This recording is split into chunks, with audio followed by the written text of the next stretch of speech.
जीतू ने विनती की। बहुत देर हो चुकी है, शिवम ने शांत स्वर में कहा। यह बात सुनकर जीतू को लगा जैसे उसके शरीर से किसी ने उसकी आत्मा चूस ली। उसकी आंखों में मौत नाच उठी। अगले ही पल वो एक अधमरे कुत्ते की तरह जमीन पर आ गिरा।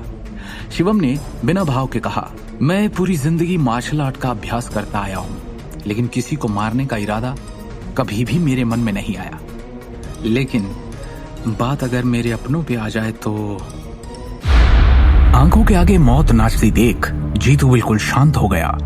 पूरे कमरे में सन्नाटा छा गया। शिवम ने मुड़कर जगन पर एक नजर डाली और उसकी आंखें पड़ने के बाद ही जगन समझ गया कि उसे क्या करना है।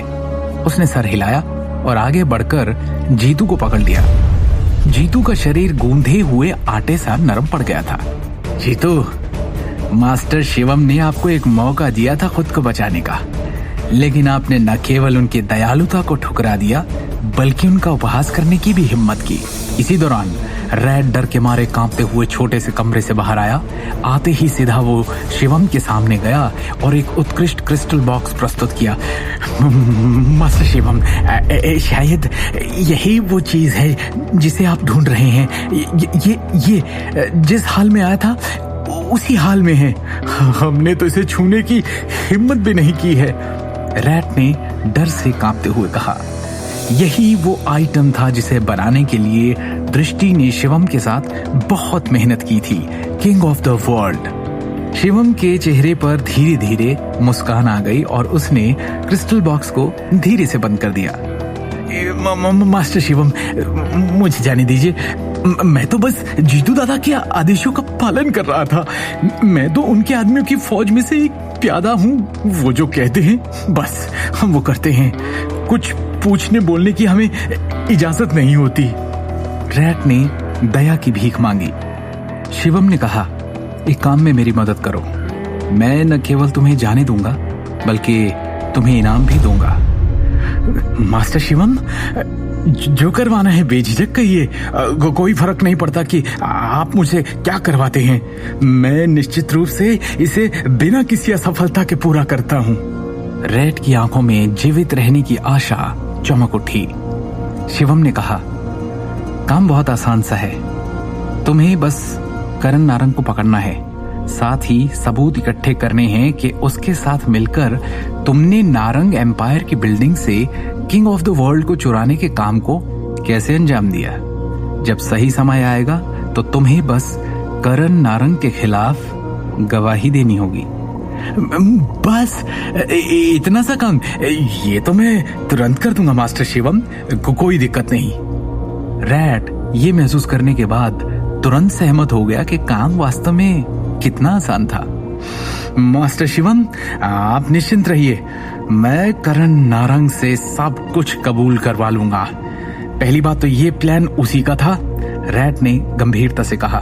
मेरे पास अभी भी उसके साथ मेरी बातचीत की रिकॉर्डिंग है, जिसे निश्चित रूप से सबूत के रूप में इस्तेमाल किया जा सकता है। शिवम ने थोड़ा सिर हिलाया। बहुत अच्छे।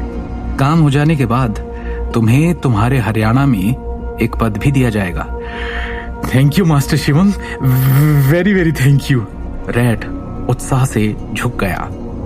हाँ, एक बात और है, शिवम ने कुछ सोचते हुए कहा और अपनी निगाहें घुमाई। आज रात यहाँ जो भी हुआ सुनिश्चित करना कि वो किसी को पता न लगे। शिवम ने आदेश दिया। अगर कोई इसके बारे में कुछ भी लीक करता है तो मैं ये सुनिश्चित करूंगा कि फिर वो कभी कुछ कहने लायक ना बचे। शिवम की आवाज शांत कारखाने में गूंज रही थी। पूरा हरियाणा मैं तुम्हारे हाथों में सौंपता हूं पूरी। मास्टर शिवम, आपका हुक्म सर आंखों पर, जगन ने अत्यंत सम्मान के साथ कहा। 3 दिनों के भीतर मैं हरियाणा में सब कुछ संभाल लूंगा और जीतू दादा की सभी ताकतों को अपने नियंत्रण में ले लूंगा। मैं सुनिश्चित करूंगा कि आपके लिए पूरे हरियाणा की अच्छी तरह सफाई हो जाए।